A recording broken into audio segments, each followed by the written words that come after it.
अस्सलामुअलैकुम। बेटा मैं अपने नेक्स्ट डिस्कशन लेक्चर के साथ स्टार्ट करने लगा हूँ। आज मैं आपसे जो पेपर डिस्कस कर रहा हूँ वो है मई जून 2023 और उसका वेरिएंट 11 बेटा AS लेवल MCQs। कभी भी मैं आपको हमेशा से बोलता हूँ MCQs 3 तरह के होते हैं। आपको कभी भी MCQs नज़र आएंगे तो वो 3 तरह से होंगे। या तो वो टोटली नॉलेज बेस्ड होंगे, या फिर वो कैलकुलेशन बेस्ड क्वेश्चन होंगे, या फिर वो ट्रिकी क्वेश्चंस होंगे। स्पेशली ट्रिकी क्वेश्चंस के लिए मैं हमेशा आपको बोलता हूँ चूज़ द राइट आंसर या रिमूव द रॉन्ग आंसर, ये वाली लॉजिक यूज़ किया करो। अगर कभी फंस जाओ किसी क्वेश्चन के अंदर, नहीं समझ में आ रहा हो, तो कम से कम वो ऑप्शंस हटा दो जो ऑब्वियसली गलत होते हैं। आपके पास राइट आंसर आ जाएगा। ठीक है, हम इंशाल्लाह इम्प्लीमेंटेशन करेंगे उसकी। देखिएगा, स्टार्ट करता हूँ क्वेश्चन नंबर 1 से बेटा। कहता है element X has 6 more proton than element Y। अब देखो, ये स्पेसिफिक स्टेटमेंट नहीं है, कुछ भी हो सकता है ये। फॉर एग्जाम्पल, अगर X हैज़ मोर तो मैं कह सकता हूँ अगर Y का प्रोटॉन नंबर मिनिमम 1 भी है तो बेटा X का प्रोटॉन नंबर 7 हो जाएगा, 6 मोर प्रोटॉन। इसी तरह अगर Y का प्रोटॉन नंबर 2 है तो बेटा X का प्रोटॉन नंबर 8 हो जाएगा। अगर Y का प्रोटॉन नंबर 3 है तो X का प्रोटॉन नंबर 9 होगा। अगर Y का प्रोटॉन नंबर 4 है तो X का प्रोटॉन नंबर 10 होगा, एंड सो ऑन। तो ये कुछ भी हो सकता है। आगे देखिए, which statement must be correct. Must को उसने बोल्ड कर दिया है। कौन सी बात है जो सही होगी ही होगी, यानी बाकी ऑप्शन में प्रोबेबिलिटी है गलत होने की भी सही होने की भी, लेकिन कौन सा स्टेटमेंट है जो गलत नहीं होगा, हमेशा सही होगा। लेट्स सी, चेक करते हैं। Atoms of element Y smaller than the atoms of element X। अच्छा, अगर आप यूं जाएं तो आपको बोल रहा है atoms of Y smaller than atoms of element X। Suppose करो ये एक पीरियड के अंदर है, तो लेफ़्ट टू राइट रेडियस क्या होता है, छोटा होता रहता है। तो इसका मतलब है X का रेडियस छोटा होना चाहिए और Y का रेडियस बड़ा होना चाहिए। तो मतलब प्रोबेबिलिटी है कि ये स्टेटमेंट गलत हो सकता है अगर ये एक ही पीरियड के अंदर है। तो डाउट है। वो कह रहा है मस्ट बी करेक्ट, जो चीज़ सही हो। Element X has a full shell of electron. क्या एलिमेंट X के पास एक फुल शेल ऑफ इलेक्ट्रॉन होगा?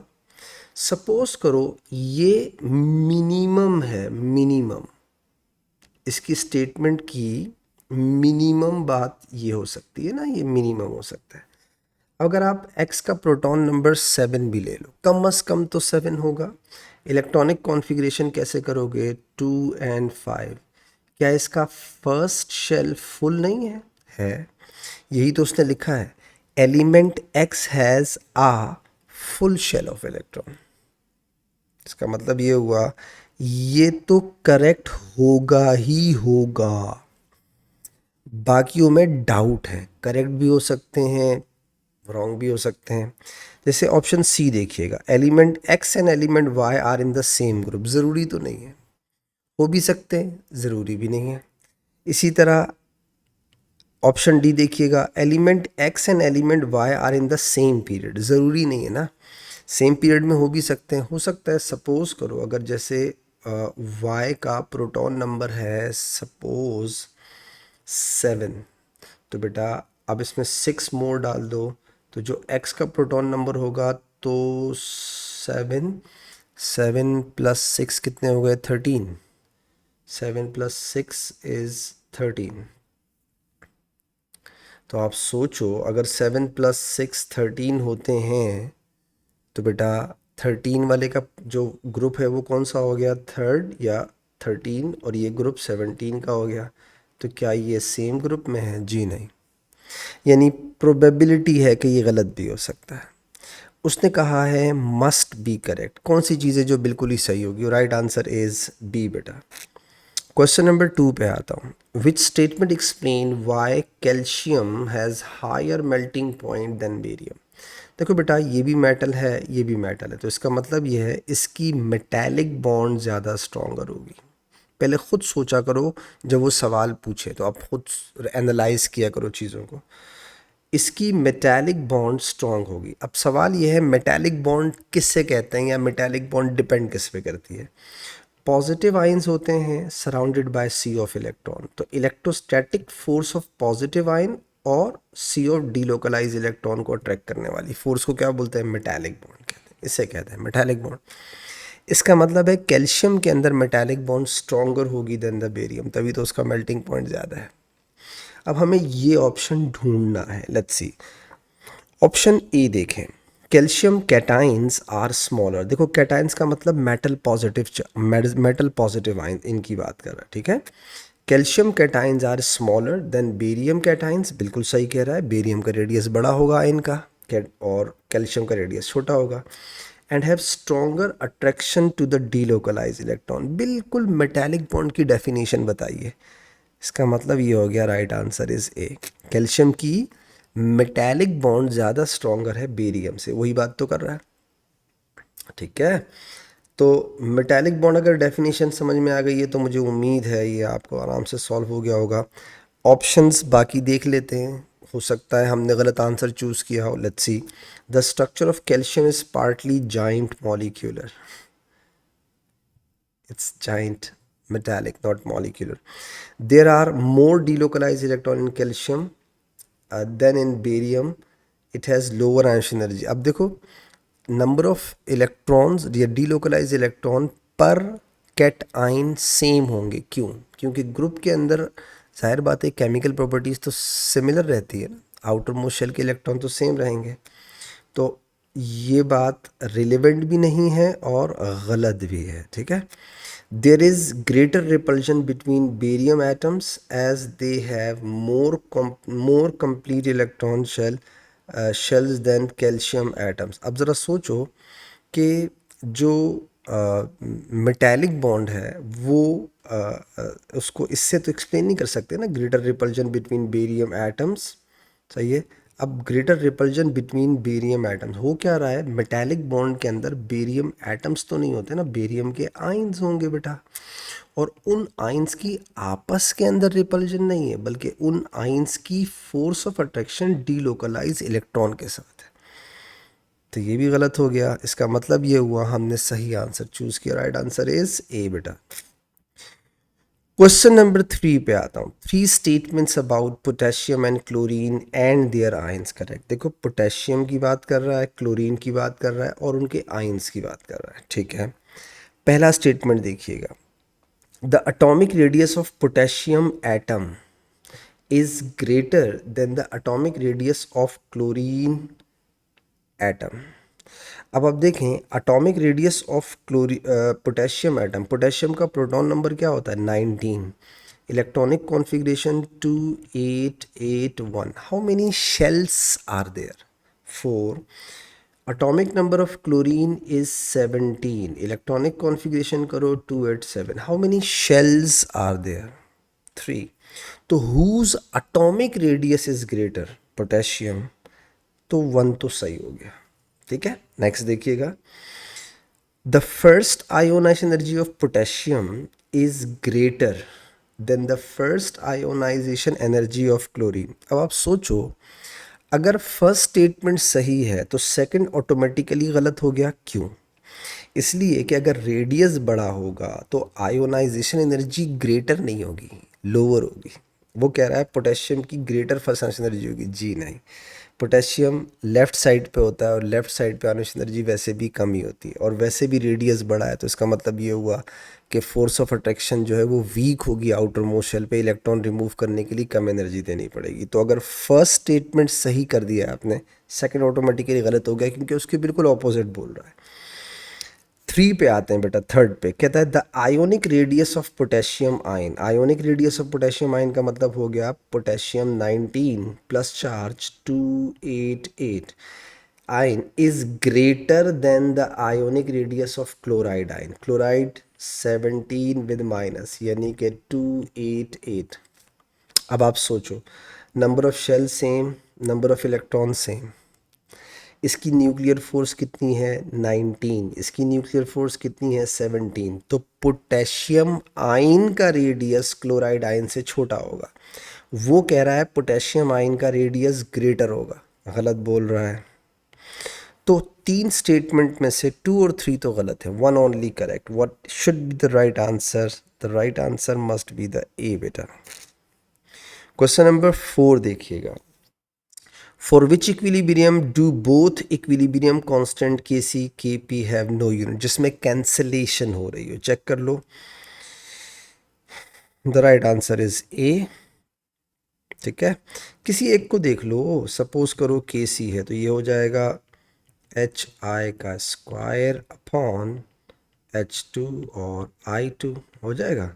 ये हो जाएगा mole per d m cube का स्क्वायर, नीचे हो जाएगा mole per d m cube into mole per d m cube. तो mole per d m cube का स्क्वायर हो गया, कैंसिल कर दो, नो यूनिट. A answer. बच्चों वाला सवाल. क्वेश्चन नंबर 5 पे आता हूँ बेटा.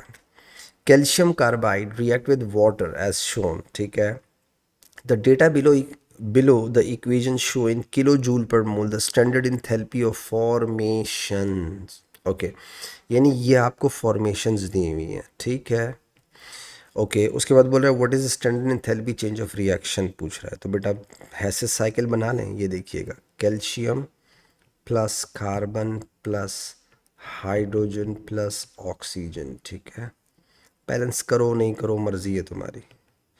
अब देखो, ये तुम्हें दिया हुआ है -60, ये तुम्हें दिया हुआ है -286, ये तुम्हें दिया हुआ है -635 और ये तुम्हें दिया हुआ है +this. तो ये आपसे पूछ रहा है बेटा.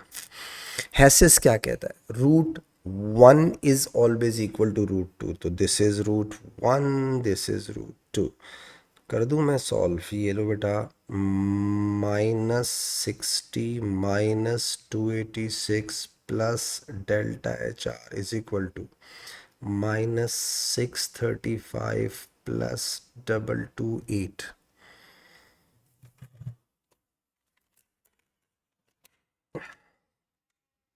60 प्लस 286, ये आ जाएगा -346. 346 प्लस डेल्टा एच आर, ऊपर देखो क्या आ रहा है, 635 -228. ये हो जाएगा -407. इसे वहाँ ले जाओ बेटा, आंसर आ जाएगा. तो delta H R is equal to -407 plus 346. ये आ रहा है बेटा 61 माइनस में आंसर आ रहा है मेरा, -61. The right answer is B. ठीक है, क्वेश्चन नंबर 6 पे आता हूँ. In sodium chloride lattice the number of chloride ions surrounded by each sodium ion is called coordination number of the sodium ion. What are the coordination numbers of the sodium ion and the chloride ion? बेटा O levels का सवाल है. हम O levels में ये वाला सवाल पढ़ते हैं, हमें बच्चों को एक सवाल दे के तंग करने के लिए दिया हुआ है. इन ionic lattice of sodium chloride each ion is surrounded by 6 oppositely charged ions. जैसे अगर यहाँ पे सोडियम है तो क्लोराइड क्लोराइड क्लोराइड क्लोराइड 4 ही हो गए, एक इसके अप और एक इसके डाउन.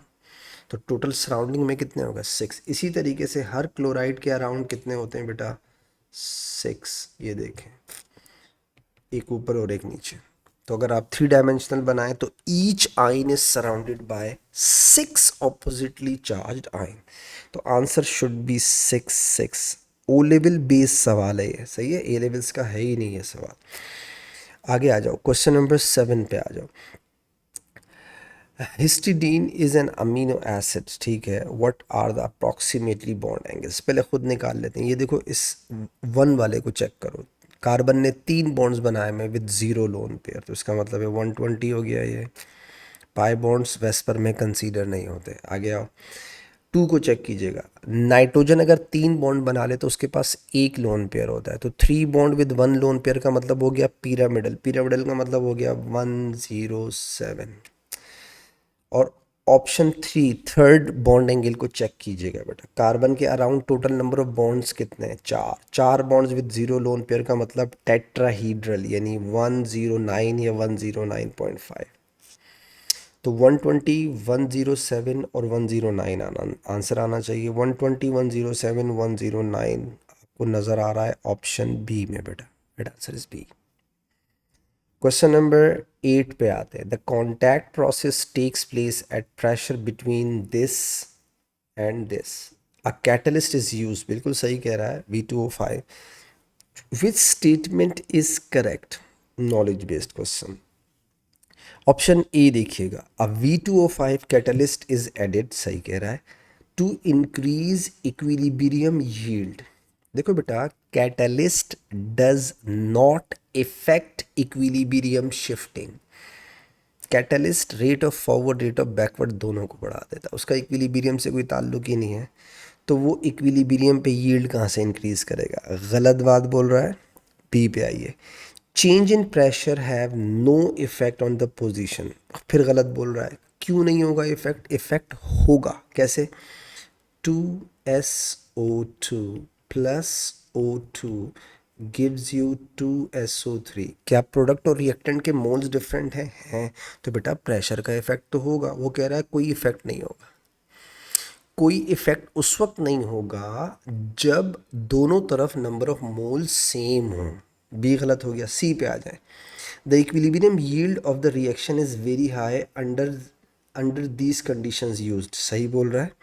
आपको याद होगा कॉन्टैक्ट प्रोसेस के अंदर जो आपकी इक्विलिब्रियम यील्ड होती है बेटा, वो अप्रॉक्सीमेटली 98% होती है। 98%। सही है। तो what should be the right answer? Right answer must be the C. अपनी समझ के लिए ऑप्शन डी पढ़ लेते हैं। An iron catalyst is added. अब आप एक बात बताओ, क्या कॉन्टैक्ट प्रोसेस के अंदर आयरन कैटलिस्ट यूज़ होता है? जी नहीं, आयरन कैटलिस्ट तो हेवर प्रोसेस में यूज़ होता है। डी भी ऑब्वियसली गलत है। So what is the right answer? Right answer is C. Question number 9 पे आते हैं। Bromine reacts with aqueous sodium hydroxide at 25 degree centigrade, ठीक है। द रिएक्शन दिया हुआ है, the NaOBr formed is unstable at 25 degree centigrade and reacts further, ठीक है। रिएक्शन 2 दे दिया, विच रिएक्शन आर डिस्प्रपोर्शनेशन। तो सवाल तो पहले ये है कि डिस्प्रपोर्शनेशन कहते किसको है? ऐसा रिएक्शन जिसमें सेम एलिमेंट ऑक्सीडाइज और रिड्यूस दोनों हो रहा हो, ठीक है। तो चेक कर लेते हैं, ज़रा देखिएगा। देखो यहाँ ब्रोमीन 0 है, ऑक्सीडेशन स्टेट आप सबको निकालना आती है, मुझे लगता है, मुझे नहीं बतानी चाहिए, आपको आती है। NaBr में Br-1 होगा और NaOBr में Br+1 होगा। जैसे आपने सोडियम क्लोरेट किया था ना, NaClO, और से देखो ये NaBrO है, उसने लिखा हुआ उसको क्या है? NaOBr। कोई बात नहीं। अब आप सोचो, ब्रोमीन 0 से जा रहा है -1 में, रिड्यूस हो गया। आप सोचो ब्रोमीन 0 से जा रहा है +1 में, ऑक्सीडाइज हो गया। इसका मतलब ये हुआ रिएक्शन 1 तो डिस्प्रोपोर्शनेशन है। रिएक्शन 2 को चेक करें। NaOBr में Br+1 है, अभी हमने किया ऊपर। NaBr में Br-1 है और NaBrO3 में ऑक्सीडेशन स्टेट ऑफ Br निकाल के देखें +5 आ रही है। अब रिएक्शन 2 को चेक कीजिएगा। Br+1 से गया -1 में, रिड्यूस हुआ। Br+1 से गया +5 में, ऑक्सीडाइज हो गया। तो बताओ क्या सेम एलिमेंट ऑक्सीडाइज और रिड्यूस हो रहा है? यस। इसका मतलब है रिएक्शन 1 रिएक्शन 2 दोनों डिस्प्रोपोर्शनेशन है बेटा। The right answer must be the ए। आगे देख, क्वेश्चन नंबर 10 देखिएगा बेटा। विच स्टेटमेंट इज करेक्ट, कौन सा स्टेटमेंट सही है? The relative atomic mass of Cl35 atom is this. जी नहीं, ये 35.5 उसके आइसोटोप का मास नहीं है, जबकि ये इसने क्या दिया हुआ है? आइसोटोप दिया हुआ है। It's not the isotopic mass, या it's not the relative atomic mass of this isotope. The relative formula mass of calcium carbonate is 100। देखो रिलेटिव फार्मूला मास दिया हुआ है, आयोनिक कंपाउंड के ये होते हैं। मुझे लगता है ये सही होना चाहिए, ठीक है। अभी छोड़ देते हैं, आगे पढ़ते हैं। The relative isotopic mass of magnesium is this. जी नहीं, this is not the relative isotopic mass. आप पीरियोडिक टेबल देखें, this is the relative atomic mass. ये देखिए, चेक करते हैं जरा, देखिएगा। कभी शक हो जाए कोई बात नहीं, पीरियोडिक टेबल गिवन होता है। आपको मैं एक चीज दिखाता हूँ। ये रहा बेटा, गौर से देखिएगा। 24.3 क्या दिया हुआ है? Relative atomic mass of the magnesium. उसने क्या लिखा है? आइसोटोपिक मास, ठीक है। तो ये आपको मैं इसलिए बता देता हूँ कि यार आपको कभी कभी लगता है ना कि यार हमको कैसे पता चलेगा। अबे भाई देख लिया करो ना यार, पीरियोडिक टेबल गिवन होता है, आसान चीज़ है। तो ये तो कंफर्म गलत, ये कंफर्म गलत। थर्ड डी पे आते हैं। बी पे मुझे शक है कि वो सही हो सकता है, ठीक है। अब तो रिमूव द रॉन्ग आंसर्स पे आ जाते हैं। The relative molecular mass of O2 is 16। बेटा मॉलिक्यूलर मास तो 32 होगा ना, इसने कितना दिया हुआ है? 16। ऑब्वियसली गलत दिया हुआ है। 16 तो एटॉमिक मास होता है, ये मॉलिक्यूलर मास कह रहा है। What is the correct answer? The right answer is B. अब आप इस सब का सम अप करेंगे टोटल, तो यही आंसर आएगा। पीरियोडिक टेबल से करके देख लीजिएगा, 100.1 ये आंसर आएगा, ठीक है। क्वेश्चन नंबर 11 पे आता हूँ। Iodine and propanone react according to the following equation, ठीक है। If the concentration of propanone is increased, keeping the total reaction volume constant. Volume constant रखो और कॉन्सेंट्रेशन इंक्रीज कर दो, ठीक है, यानी मोल्स और डाल दो। अब देखो इसका मतलब क्या होता है? इसका मतलब ये है कि अगर ये वॉल्यूम था तो इतना ही है। पहले अगर इसमें 6 पार्टिकल थे, अब आपने इसके अंदर सपोज करो मज़ीद मोल्स डाल दिए, यानी कॉन्सेंट्रेशन बढ़ा दी। कॉन्सेंट्रेशन बढ़ाने का मतलब हो गया मोल्स बढ़ा दिए, पार्टिकल्स बढ़ा दिए। अब क्या बोलो, कह रहा है total volume is constant, the initial rate of reaction increases obviously, क्योंकि जाहिर बात है number of collisions increases per unit volume पर सेकंड, बढ़ जाएंगे, इसलिए रेट भी बढ़ेगा। What could be the reason for this? अब देखो कंसंट्रेशन बढ़ाने से पार्टिकल्स की एनर्जी नहीं बढ़ती, बल्कि कंसंट्रेशन बढ़ाने से मोल्स बढ़ते हैं, पार्टिकल्स बढ़ते हैं। तो पार्टिकल्स के नंबर ऑफ कोलिजन्स जो पार्टिकल्स में होते हैं वो पर यूनिट वॉल्यूम पर सेकंड इंक्रीज हो जाएंगे, ज़्यादा कोलिजन्स होंगे, ठीक है। अब देखते हैं क्या बोलता है। A greater proportion of collision, a greater proportion of collisions are successful. देखो प्रोपोर्शन नहीं बढ़ेगा, बस नंबर ऑफ कोलिजन्स जो है वो बढ़ जाएंगे ना। तो greater proportion of collisions are successful at higher concentration. जी नहीं, गलत बोल रहा है। The particles are further apart at higher concentration. नहीं, जब आप मोल्स बढ़ाएंगे तो पार्टिकल्स दूर दूर थोड़ी होंगे, पार्टिकल्स तो ज़्यादा क्लोज्ड होंगे, ज़्यादा टाइटली पैक्ड होंगे, करीब करीब होंगे। तो उल्टा बोल रहा है। The particles have more energy. Concentration energy थोड़ी बढ़ाता है, एनर्जी तो टेम्परेचर बढ़ाता है। ठीक, गलत। There are more collisions per second between particles at higher concentration. देखो कितनी परफेक्ट स्टेटमेंट बोली। अगर आप मोल्स बढ़ाएंगे तो आपके नंबर ऑफ पार्टिकल ज़्यादा हो गए, तो नंबर ऑफ पार्टिकल्स के आपस के कोलिजन्स बढ़ जाएंगे। So what is the best explanation? The right answer is D बेटा, the totally knowledge based question. Question number 12 पे आता हूँ. 4 successive Arrhenius energies of element E are shown. Element E is in the period 3 of the periodic table. In which group of the periodic table is he? Group का मतलब ये हो गया, आपको check करना है सबसे लार्जेस्ट जंप कहाँ आ रहा है. अच्छा, अब इसने किया हरकत क्या की है, फिफ्थ से लेके 8 तक दिया है.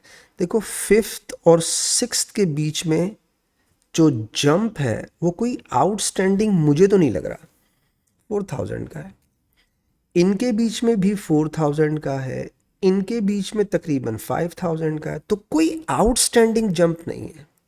अब आप सोचो, अगर फिफ्थ और सिक्स्थ के बीच में आउटस्टैंडिंग जंप नहीं है तो फिफ्थ या 15 ग्रुप का तो नहीं हो सकता. अगर सिक्स्थ और सेवेंथ के बीच में जंप नहीं है तो 16 का भी नहीं हो सकता.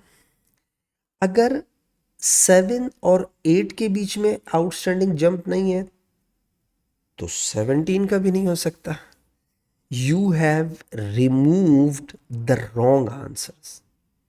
अब आपके पास कोई सबूत नहीं है कि ये ग्रुप 14 का होगा, लेकिन आपको ये ज़रूर पता है कि 3 आंसर ऑब्वियसली गलत हैं. तो मतलब the right answer must be the ए. अब आप देखो, इस क्वेश्चन में एग्जामिनर ने आपको क्या सिखाया, रिमूव द रॉन्ग आंसर्स. आप रॉन्ग आंसर्स हटा दें, सही आंसर ऑटोमेटिकली आ जाएगा.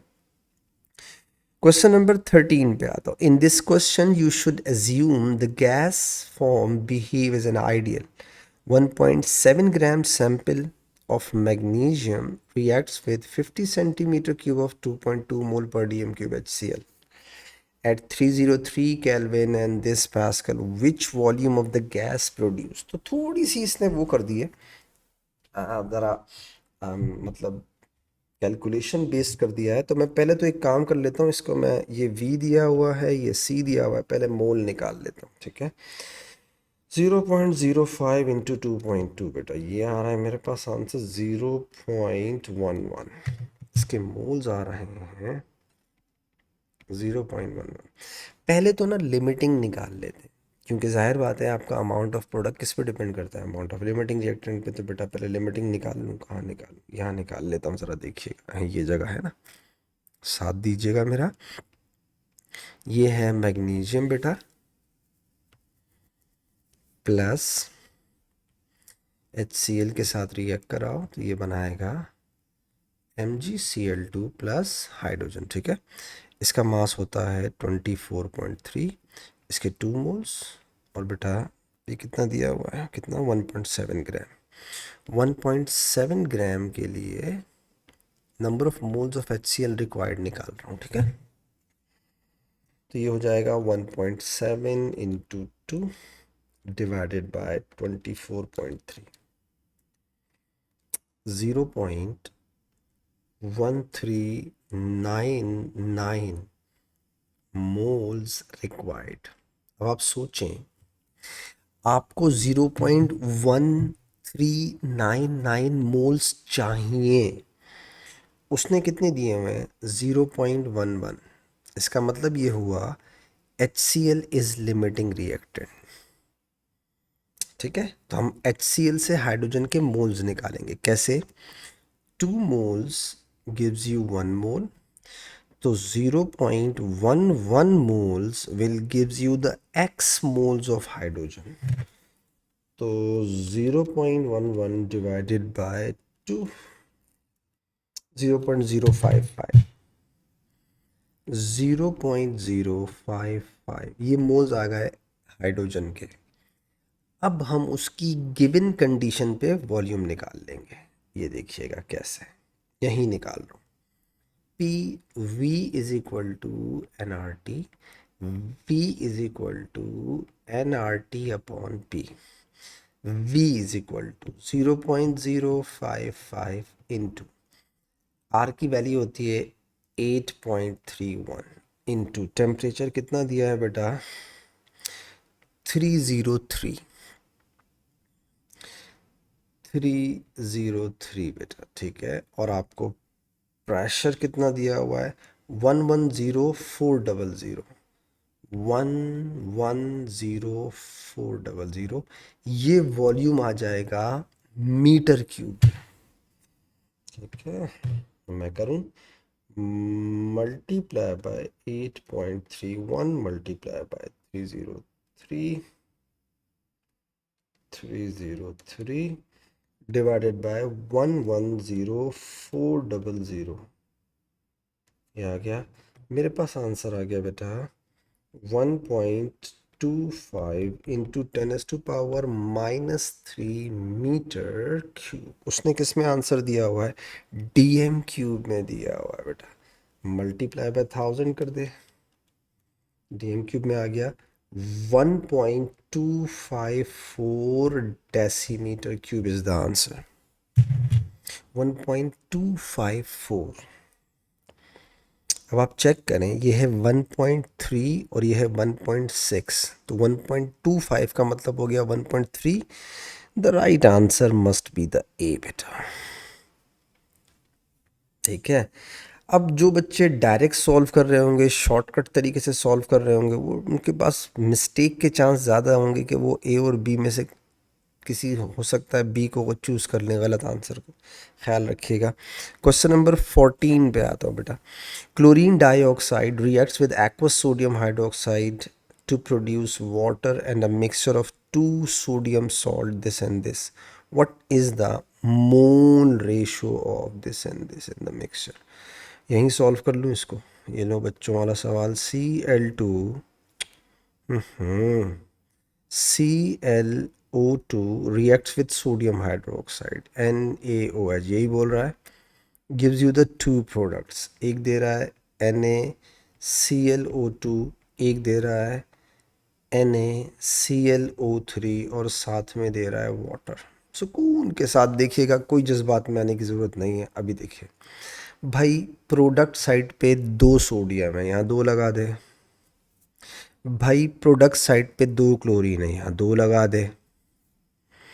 अब चेक कर ले हाइड्रोजन बैलेंस है, ऑक्सीजन चेक कर ले सिर्फ कि बैलेंस है या नहीं। लेट्स सी, रिएक्टेंट साइड पे टोटल ऑक्सीजन है 2 2 ज़ा 4 और 2 6। प्रोडक्ट साइड पे चेक कीजिए 2 3 और 1 यानी 6।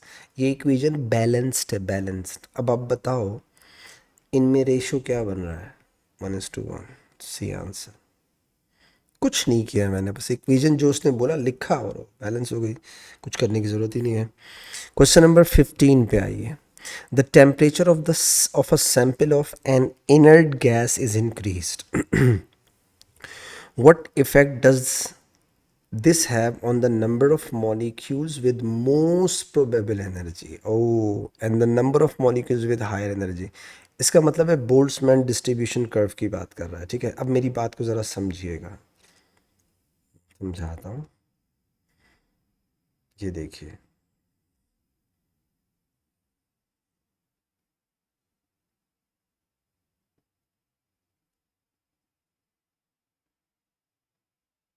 अच्छा, ये होता है Boltzmann distribution curve, let's suppose. और ये जो टॉप होता है ना, ये होती है मोस्ट प्रोबेबल एनर्जी, इसे कहते हैं।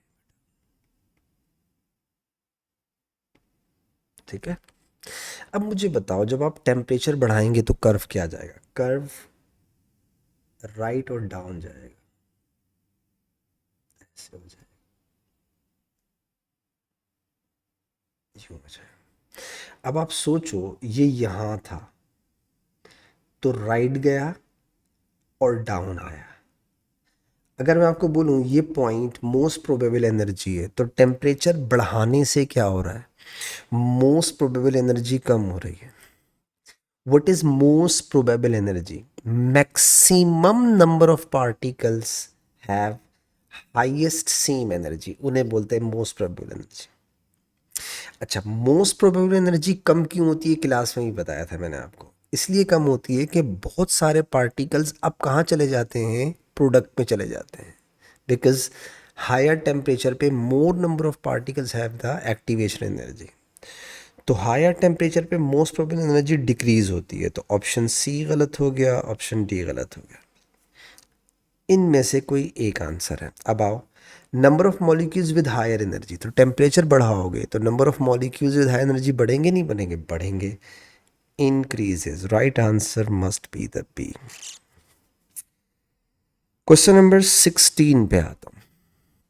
For which compound is there the greatest percentage by loss of mass on strong heating.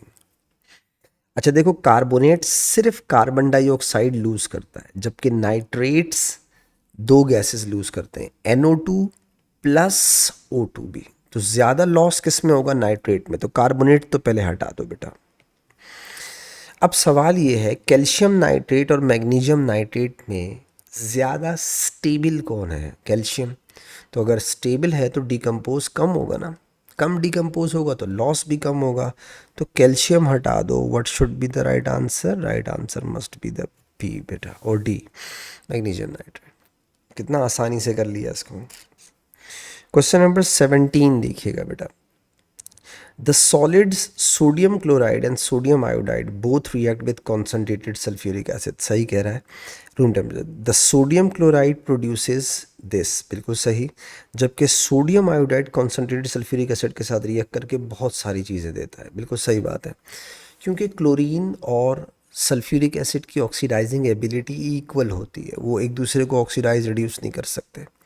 लेकिन down the group 17 oxidising ability decrease होती है, तो ब्रोमाइड को ब्रोमीन में ईजीली ऑक्सीडाइज कर सकता है सल्फ्यूरिक एसिड, आयोडाइड को आयोडीन में ईजीली ऑक्सीडाइज कर सकता है। इसके अलावा ग्रुप 17 में टॉप टू बॉटम अगर ऑक्सीडाइजिंग एबिलिटी डिक्रीज होती है तो रिड्यूसिंग एबिलिटी इंक्रीज भी हो रही होती है। तो iodide is stronger reducing agent than bromide than chloride बेटा, सही है। अब आ गए, देखते हैं क्या बोलता है। What is explanation for this difference in product? देखते हैं। Chloride ion will displace, relevant statement ही नहीं है ना। आगे आए, hydrogen chloride is more volatile, relevant statement ही नहीं है। देखो, कुछ होते हैं गलत आंसर, कुछ होते हैं इरेलीवेंट, ये इरेलीवेंट चीज़ें। आ गया ये सी पे, iodide ion are better reducing agent than chloride ion. Yes, group 17 में top to bottom oxidising ability decreases, reducing ability increases, तो यही तो लिखा है। तो आयोडाइड चूंकि ज़्यादा बेटर रिड्यूसिंग एजेंट है तो सल्फ्यूरिक एसिड को ज़्यादा अच्छे तरीके से रिड्यूस कर सकता है, क्लोराइड बेचारा नहीं कर सकता। तो what should be the right answer? Right answer must be the सी।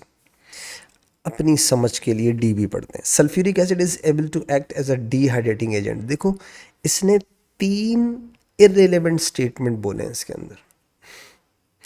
आगे आ जाओ, क्वेश्चन नंबर 18 पे आ जाओ। Silicon dioxide has a melting point 1713 degree centigrade, यानी काफ़ी हाई है।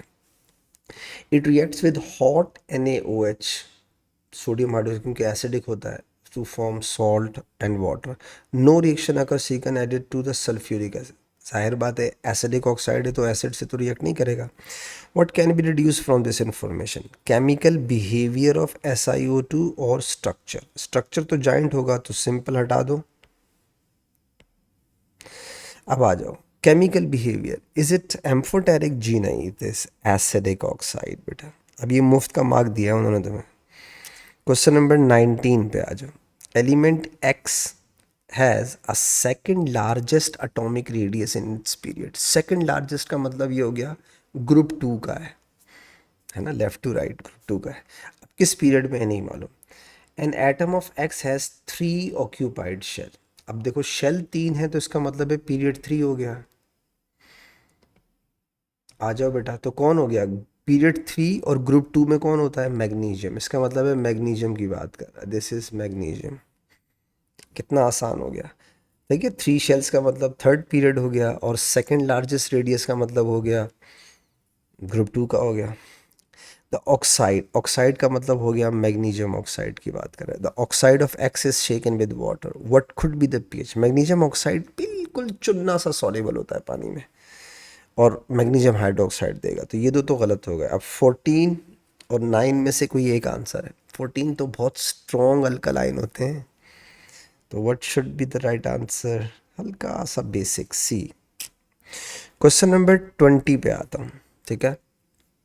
विच emission from internal combustion engine contributes to the erosion of marble statues. Marble का मतलब कैल्शियम कार्बोनेट, कैल्शियम कार्बोनेट का मतलब कौन सी चीज़ इसको डैमेज करती है? Acid rain. एसिड रेन किससे होती है? सल्फर डाइऑक्साइड से, नाइट्रोजन ऑक्साइड से। अब ये बोल रहा है कार इमिशन से क्या निकलेगी, तो बेटा ऑप्शन सी आ गया हमारे पास, oxide of nitrogen, nitrogen dioxide. I hope बेटा मेरी डिस्कशन से आपको फ़ायदा हुआ।